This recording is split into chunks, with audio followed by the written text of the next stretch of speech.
Hi, I'm John Stevenson, and we're going to be looking at the miracles of Jesus in our continuing study of the life of Christ. Matthew chapter 8, verse 1 says, "When Jesus came down from the mountain, large crowds followed him." Now, we're going to be looking at Matthew chapters 8 and 9, and of course this is right on the end of the Sermon on the Mount. So let's back up and look at what Matthew has been doing. We've mentioned this already, so this is by way of review, how Matthew's account starts with the birth narrative of Jesus. Jesus is born, and then in chapter 2 there was the king ordering the murder of the infants. Herod the Great, remember, did that, and then in chapter 3 we have the baptism of Jesus, and we noted last time that these events sound very much like the life of Moses. Moses is born, and then there's the Pharaoh ordering the birth of the infants, and then he leads the Israelites through the Red Sea. He goes on to, we see where they're tempted for 40 years in the wilderness. In the case of Jesus, he's baptized, that's his going through the waters, and he's tested in the wilderness, not for 40 years, but for 40 days. Then we have the Sermon on the Mount. We liken that to the law being given on the mountain in the days of Moses. And I'm going to suggest there's a sense in which a little bit of that pattern continues. You know, Moses is given the law, and then after that he comes down with the 10 Commandments. Jesus gives the law on his Sermon on the Mount. That's Matthew chapters 5, 6, and 7. And then what we have in Matthew chapters 8 and 9 are not 10 Commandments, but 10 miracles. So let's look at those by way of an overview, and then we'll go through them one by one. First of all, there's the leper being cleansed. Secondly, a centurion servant is healed. Thirdly, Peter's mother-in-law is healed of a fever. So we have 3 healings. Then the storm is stilled. Jesus and his disciples are on the Sea of Galilee, and he calms the storm with a single word. And number 5 is where demons are cast into the swine. A man is demon-possessed. They're taken from him, and they're allowed to go into a herd of pigs. Those are the first 5. Notice that the next 5 are going to have a corollary to the first 5. The first one was a sermon being healed. Now there is a paralytic being healed, so I have a healing. A synagogue official's daughter is raised from the dead, so we have a healing regarding the either servant or daughter of a person in authority. So the centurion was a person in authority. Now the synagogue official, he's somebody in authority, and his daughter is healed.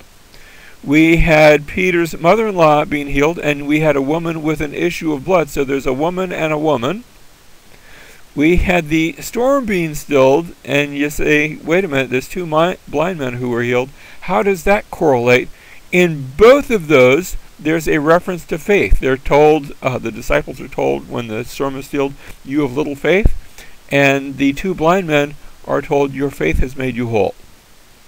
And finally, there's a demon-possessed man who's delivered. So demons cast into swine, that's a demon, an exorcism, demons cast out of someone. And again, demons are cast out of someone.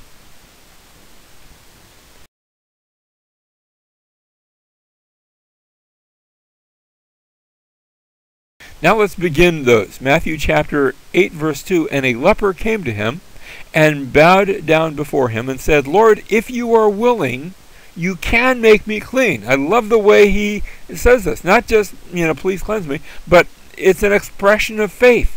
The only question is Jesus willing to do it? He's got the ability, though, to make him clean. And Jesus stretched out his hand and touched him. Now that's significant, because you didn't go around touching lepers, because touching a leper would make you unclean. Both the very fact that you could contract the disease, but also it made you ceremonially unclean. But it doesn't do that to Jesus, because when Jesus touches the leper is cleansed.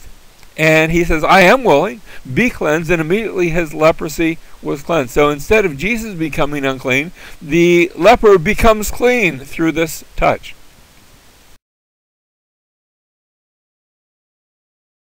And Jesus said to him, "See that you tell no one." Now that brings up a question. Jesus is going to say this on a number of occasions. He will say, I'm going to do a miracle. but don't tell anyone. Instead, go, show yourself to the priest, and present the offering that Moses commanded as a testimony to them. This is going back to the Old Testament law that had the law of the leper, where if a leper was cleansed, and I imagine that hardly ever happened. In fact, can you imagine if you're a priest and you're working in the temple, and all of a sudden somebody comes in and says, "I've been cleansed of leprosy. Isn't there something in the law?" And they say, "Oh yeah, there is. Gee, I need to go back and look that up again. We hardly ever use that." Matter of fact, maybe they'd never use that. But that's going to be a testimony to them. So he's not to just go spread the news indiscriminately, but rather that news will be spread through the law, through the observance of the law. Now, next we read when Jesus entered Capernaum. He's going to be making Capernaum his base of operations here on the Sea of Galilee, on the northwestern side of the Sea of Galilee. Capernaum's a little tiny town. Had a synagogue right in the middle, and you had a number of these little homes that are all joined together. And the reason you would join them together is when you had children and they grew up and got married, they would just come right next door and build on to yours. So you have these couple little family groups, and they're all related to one another. Everybody knows everyone in town. You go to the synagogue at Capernaum today, and there's a 3rd century synagogue that's still standing. The 3rd century synagogue is built right over top of the original synagogue that would have been there in Jesus' day, looking probably very much the same. And when Jesus entered Capernaum, a centurion came to him, imploring him and saying, "Lord, my servant is lying paralyzed at home, fearfully tormented."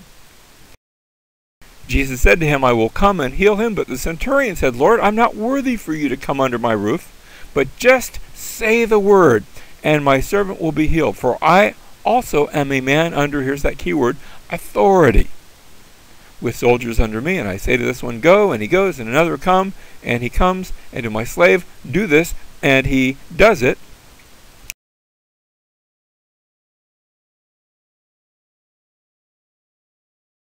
Now when Jesus heard this, he marveled, and said to those who were following, "Truly I say to you, I have not found such great faith with anyone in Israel." Here's a Roman centurion, part of the occupying force of Rome, and he demonstrates faith in the authority of Jesus. And Jesus marvels. He says, "I say to you that many will come from the east and west and recline at the table with Abraham, Isaac, and Jacob in the kingdom of heaven." Notice what he's saying is the kingdom is going to have kingdom people there that are not just Jewish. They're going to come from the east and the west. Those are places where there were not Jewish people necessarily. Conversely, verse 12, "But the sons of the kingdom," that is, the Jewish people, the people who are physically sons, descendants of Abraham, Isaac, and Jacob, "will be cast out into the outer darkness. And in that place there will be weeping and gnashing of teeth." And Jesus said to the centurion, "Go, it shall be done for you as you have believed." And the servant was healed at that very moment. So Jesus does a healing, a long-distance healing, from his own authority. When Jesus came into Peter's home, he saw his mother-in-law, that is Peter's mother-in-law. By the way, if you have a mother-in-law, that means you're married. Peter, the other apostles presumably as well, had wives.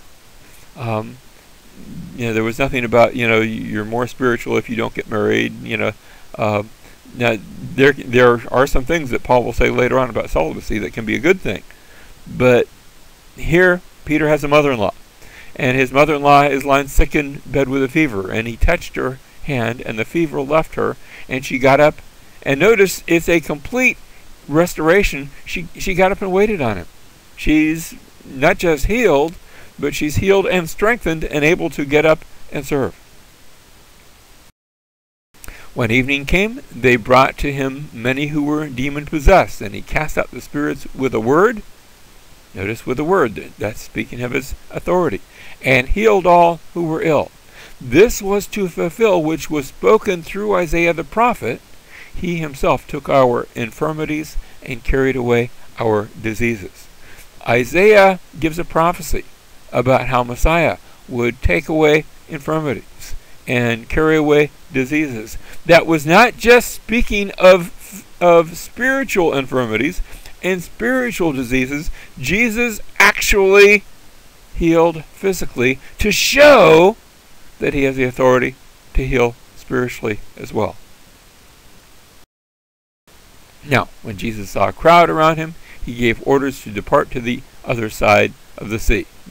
He's going to go across the Sea of Galilee. This open, we would call it a lake, but they called it the Sea of Galilee.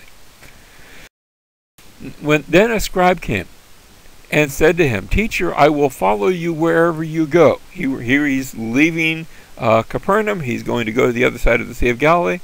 And here's someone that voices his intent to follow him. And Jesus said to him, "The foxes have holes and the birds of the air have nests, but the Son of Man has nowhere to lay his head." You want to follow me. He is presenting him the cost of what that will be. Because Jesus, the one that he wants to follow, doesn't have a nice cushy home he's got no place on which to lay his head. He has left his divine prerogative in heaven to come and be what looks like a wanderer on the earth. Another of the disciples said to him, "Lord, I'm going to come, but permit me first to go and bury my father." Now, it may well be, I can't say for sure, it may well be that his father hadn't died yet. That he's saying, let me take care of these, home issues and get my inheritance, and then I'll be all set to serve you. But Jesus said to him, "Follow me and allow the dead to bury their own dead." And so Jesus insists that he be the priority. If you're going to follow him, you must make him your priority. Verse 23, when he got into the boat, his disciples followed him, and behold, there arose a great storm on the sea. Now, that's not a regular thing on the Sea of Galilee. Yes, you can occasionally have wind sweep down from the hills, and it can churn up a bit. But this seems to be bigger than normal. And I got a chance in Israel to visit a museum there where they had found a boat that had been sunk, and they were able to pull it up and restore it. And of course, it's 2,000 years old, so it doesn't look like much. But as I looked at it, I was just moved by the fact that even in its best day, I don't know if I would have been wanting to be out in the middle of the Sea of Galilee on this boat, especially if a storm came up. So here a great storm arose on the sea, so that the boat was being covered with the waves. But Jesus himself was asleep. He had gone to the back of the boat. He's asleep in the boat. And they came to him and they woke him. Notice this. Yes, it was a storm, but it wasn't enough to wake him up. And they woke him, saying, "Save us, Lord, we are perishing." And he said to them, "Why are you afraid, you men of little faith?" We've just had an example of great faith, the great faith of the Centurion, the Roman pagan who showed great faith in Jesus. And here are those who were brought up believing in a living God, and Jesus calls them, "You men of little faith." He rebukes them. And then he gets up and he rebukes the wind and the sea. And he said to his disciples, "You men of little faith," and then he says to the wind and the sea, "Quiet!" And it gets quiet. And it became perfectly calm. And the men were amazed and said, "What kind of a man is this, that even the wind and the sea obey him?" You see, what's being pictured throughout is the authority of Jesus. The Centurion, a man of authority, recognized that authority in somebody else. And here even the wind and the sea recognize his authority. What kind of a man is this? You know, I can go out and talk to the wind and the waves all day, and they're not going to listen to me because I don't have that kind of authority. But Jesus did.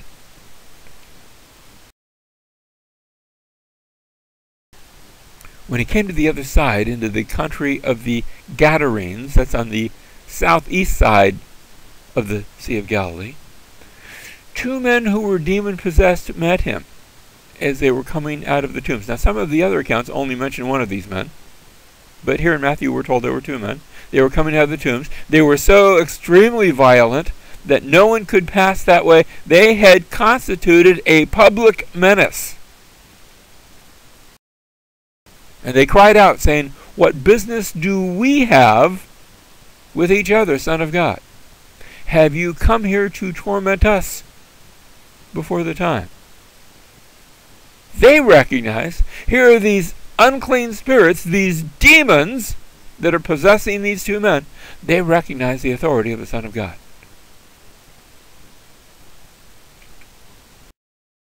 Now, there was a herd of many swine feeding at a distance from them. Swine. What are swine doing in Galilee? Well, they're on the southeast side of the Sea of Galilee. That's not the Jewish side. That's the Gentile side. That's the place, yes, you might have the occasional Jewish person, but you're going to have a great deal more Gentiles because this is the area that's known as the Decapolis, the Greek 10 cities, the 10 Greek cities. And for the Greeks, they eat pigs. In fact, they eat pigs and they sacrifice pigs. Pigs to the Greeks were what lambs and sheep were to the Jews. So there was this herd of swine. They're feeding at a distance from them.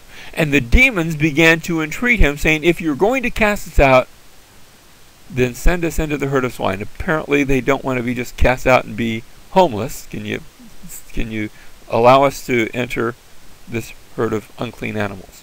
I guess that's appropriate. They're unclean spirits. They can enter the unclean animals.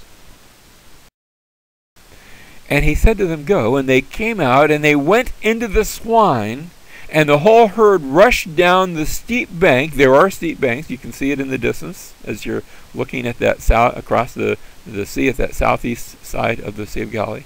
They rushed down the steep bank into the sea and perished in the waters. Notice they end up destroying this herd. The herd, doesn't stay nice and comfortably demon-possessed, but it brings about destruction, which in a sense is a picture of what unclean spirits always do. They bring about destruction. Maybe not immediate, but they are destroyers. And the herdsman ran away and went to the city and reported everything, including what had happened to the demoniacs. And behold, the whole city came out to meet Jesus. And when they saw him, they implored him to leave their region. "Can you please go away somewhere else?" So it's a measure of faith. They believe that Jesus really did this, but it's not a faith that embraces the good news. It's a faith that shuns it. And so for the time being, they ask Jesus to leave their region. And he does. And getting into a boat, Jesus crossed over the sea, and he came to his own city. So he's coming back to Capernaum.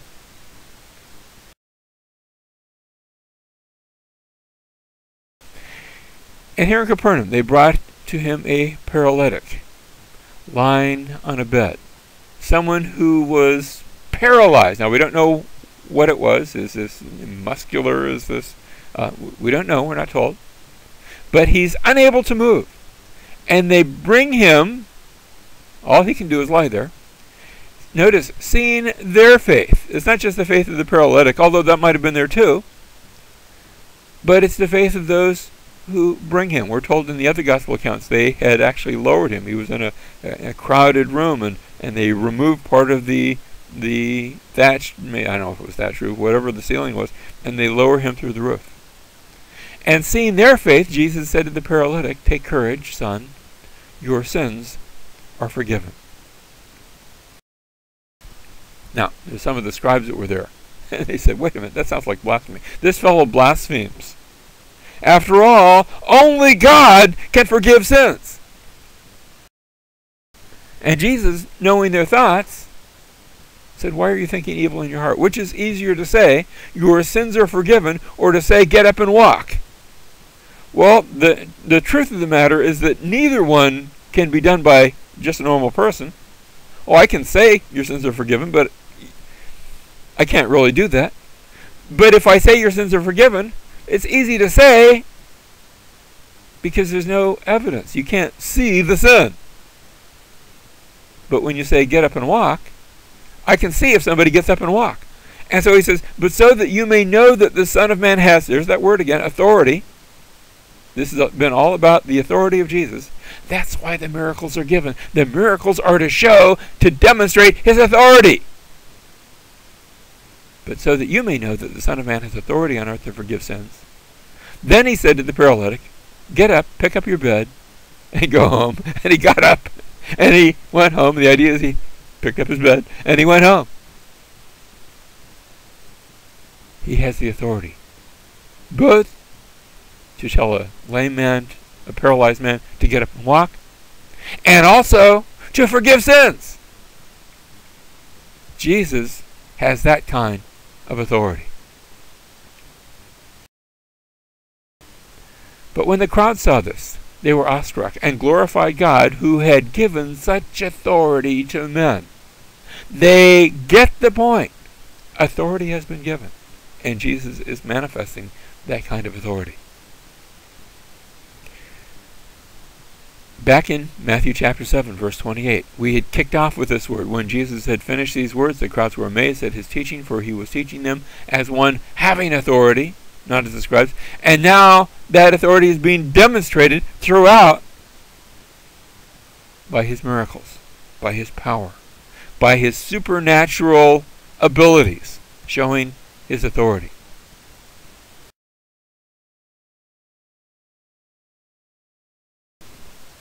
In fact, that's the way Matthew is going to end. When we get to Matthew chapter 28, verse 18, Jesus will come up and speak to his disciples saying, all authority has been given to me in heaven and on earth. And then he's going to say, now go make disciples of all the nations, because you have that kind of authority. Well, as Jesus went on from there, he saw a man called Matthew. Now that's the same Matthew who gives his name to this book, presumably the one who wrote this book. There's this man called Matthew, sitting in the tax collector's booth. A tax collector, that might be an unpopular sort of thing, but especially a tax collector who's working for Rome, who's in Israel, because Israel's an occupied nation, would be especially unpopular. He would be viewed as a traitor to his own people, who had purchased the right to collect taxes so that he could overcharge people on their taxes. That's how he would make his profits. Here's this man Matthew doing that, sitting at the tax collector's booth. And he, that is Jesus, said to him, follow me. And he got up and followed him. This little tax collector who'd only been interested in money now follows Jesus. Then it happened that as Jesus was reclining at the table in the house, we know from the other gospel accounts, that's in the house of the same Matthew. He invites him to a party. Behold, many tax collectors and sinners came. If one comes, the word gets out. Jesus will he'll speak, he'll converse with, he'll communicate, he'll fellowship with you, even if you're a tax collector, even if you're a sinner. And when he says tax collectors and sinners, that's not just sinners like all of us, that's special sinners. Those were sinners who were known by everybody to be real sinners. As though we're not all real sinners. We are. But many tax collectors and sinners came and were dining with Jesus and with his disciples. Now, when the Pharisees saw this, they said to his disciples, notice they don't come to Jesus, they sort of go behind his back, they go to his disciples. Why is your teacher eating with the tax collectors and sinners. You know, we're Pharisees. We have separated ourselves from that kind of sin. But when Jesus heard this, he said, it is not those who are healthy who need a physician, but those who are sick. You know, every once in a while I meet somebody who feels they're just not good enough to go to church. And I say, not good enough to go to church? That's like being not healthy enough to go to a hospital. You know, you go to a hospital because you're sick. You go to Jesus because you need a physician. You need healing. You need forgiveness. It is not those who are healthy who need a physician, but those who are sick. But go and learn what this means. And he's quoting now from the Old Testament. I desire compassion and not sacrifice. Now, the sacrificial system was given in the Old Testament.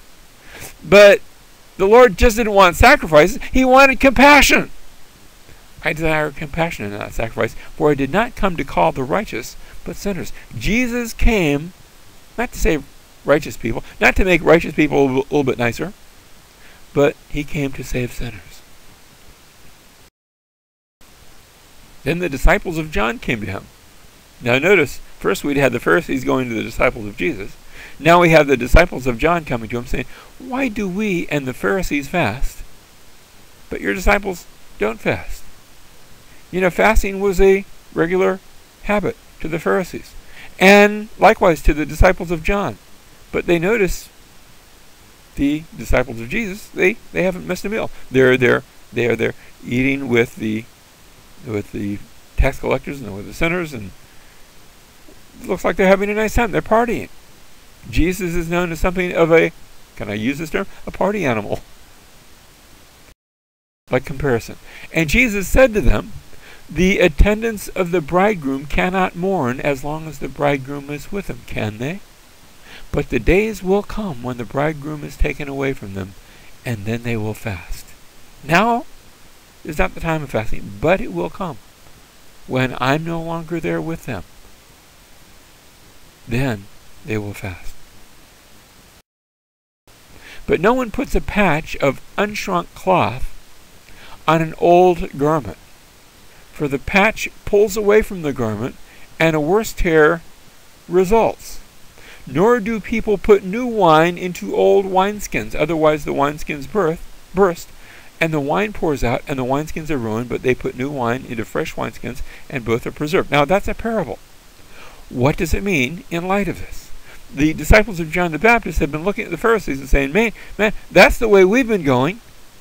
And in doing so, they are like an old garment. They're looking at this old garment of religion, of the sacrificial system.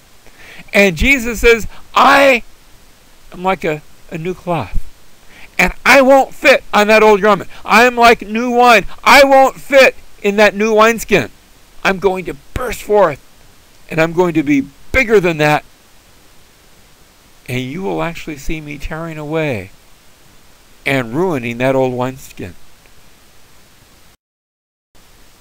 While he was saying these things to them, a synagogue official came. Now we had a centurion before. This time it's a official. He comes and bows down before him and he says to him, my daughter has just died, but come and lay your hand on her, and she will live. And Jesus got up and began to follow him. So did his disciples. And a woman who had been suffering from a hemorrhage for 12 years came up behind him and touched the fringe of his cloak. For she was saying to herself, if I only touch his garment, I will make well. And sure enough, that happens. But Jesus, turning and seeing her, said, daughter, take courage. Your faith has made you well. Now, that's an ongoing theme that we've seen throughout. On the one hand, the authority of Jesus, and on the other hand, the value of faith in him. And at once, the woman was made well.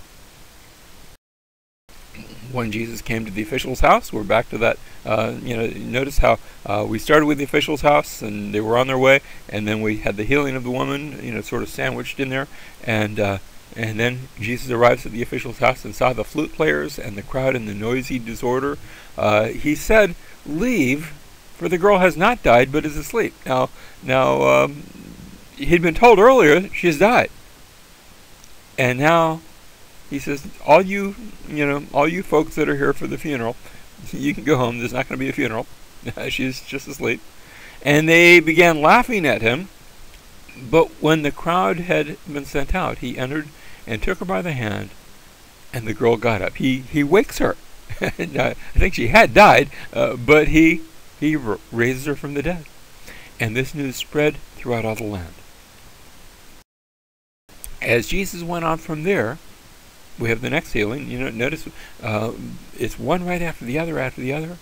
As Jesus went on from there, 2 blind men followed him, crying out, "Have mercy on us." And notice the title they give to him, Son of David. That is a messianic title. That's a kingly title. They are ascribing to him the title of royalty.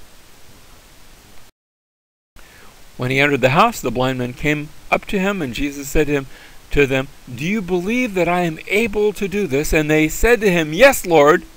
And then he touched their eyes, saying, "It shall be done to you according to your faith." Again, pointing out the value of faith. And the point is, they're believing on him because he has the authority to do this sort of thing. The idea of his authority and their faith is connected. And their eyes were opened, and Jesus sternly warned them, saying, "See that no one knows about this." But, in this case, they don't obey. But they went out and spread the news about him throughout all the land. Now, Jesus is not saying, "Here, spread the news about me." Rather, he's letting it spread naturally. And it is spreading throughout all that land. As they were going out, a mute, demon-possessed man was brought to him. Now, the last time we saw demons, they had not been mute. They'd been speaking. They'd been saying, "Lord, cast us into these swine." Here's someone who's unable to talk, and he's brought to Jesus. And after the demon was cast out, notice the casting out of the demon is almost superfluous. It's almost anticlimactic. After the demon was cast out, the mute man spoke, and the crowds were amazed and were saying, "Nothing like this has ever been seen in Israel." And notice even the enemies of Jesus, they cannot deny the real and obvious power of that which is taking place. But, verse 34, but the Pharisees were saying, "He casts out demons by the ruler of the demons." In other words, they are pointing to his power, and they're saying that's satanic power. They cannot deny the power, so they are denying the source of the power. Now, they're going to come back and do this again in a couple of chapters. But so this is setting the stage for what we'll see in the future. Jesus was going through all the cities and villages, teaching in their synagogues and proclaiming the gospel of the kingdom and healing every kind of disease and every kind of sickness. He is showing his power. Now, this is a repeating of what we had seen earlier in Matthew chapter 4, verse 23. Where Jesus was going through all Galilee, teaching their synagogues, proclaiming the gospel in the kingdom, healing every kind of disease, every kind of sickness among the people. Here again, verse 35, Jesus was going through all the cities and villages, teaching their synagogues, proclaiming all the gospel of the kingdom, healing every kind of disease, every kind of sickness. We have almost word for word the same thing being said. So we're setting up a pattern, and it's going to be said again. We're setting up a pattern showing that this was part and parcel of the ministry of Jesus. And so, just as we had his Sermon on the Mount, this was the introduction for that. So also, this is going to be the introduction for the next sermon that Jesus will give, and it will be a sermon on discipleship. Seeing the people, he felt compassion for them because they were distressed and dispirited like sheep without a shepherd. And then he said to his disciples, "The harvest is plentiful, but the workers are few. Therefore beseech the Lord of the harvest to send out workers into his harvest." We need shepherds. We need pastors. We need workers. He says to his disciples, pray for the Lord to send workers. And then as we turn the page to chapter 10, Jesus is going to say, have you prayed? then now I'm sending you and you and you and you, and he's going to choose his 12 apostles.